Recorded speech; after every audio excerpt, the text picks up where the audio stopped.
नाही, एक लक्षात घ्या की ज्या मुंबईच्या संदर्भामध्ये निश्चितपणे जे पॉलिटिकल अफेअर्स कमिटी ज्याचं मीही सदस्य आहे, तिथे एक भावना होती की मुंबईमध्ये पुन्हा आपण ताकदीनं उभं राहायला पाहिजे आणि या निवडणुकांमध्ये बळावर जावं अशा पद्धतीनं काही लोकांचं, बहुतांश लोकांचं मत त्या ठिकाणी होतं.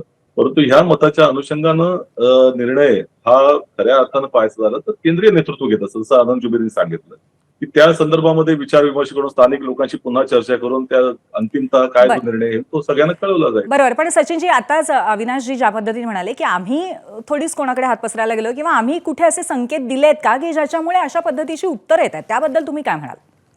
नाही, आता मनसेच्या संदर्भामध्ये किंवा या संदर्भामध्ये कुठेच चर्चा झालेली नाही ना.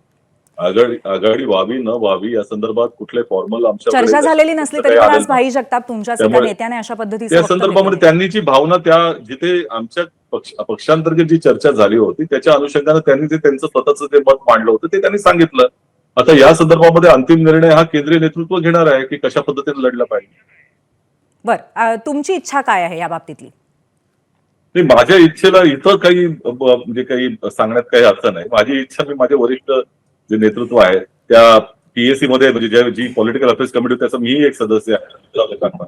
तेव्हा तिथे मी कळवलेली आहे आणि हं. इतरही लोकांनी कळवली, सगळ्या नेत्यांनी हां, मुंबईच्या. कारण कारण आणि भाई जगतापांचं असं म्हणणं होतं, की एकंदरीतच सर्वच नेत्यांचा तिथल्या बऱ्याचशा सूर असा होता, की आपण स्वबळावरती लढावं आणि त्यानंतर पुढे त्यांनी ठाकरे बंधूंबरोबर जाण्यास उत्सुक मग नसल्याचं ते सुद्धा सूचित मी केलं. सांगितलं ना की हा आपापली मतं सांगितलेली आहेत. स्थानिक कार्यकर्ते ते आपापली मतं सांगतील आणि जे काही ऐकून त्या संदर्भामध्ये सरासर विचार करून केंद्रीय नेतृत्व निर्णय घेईल.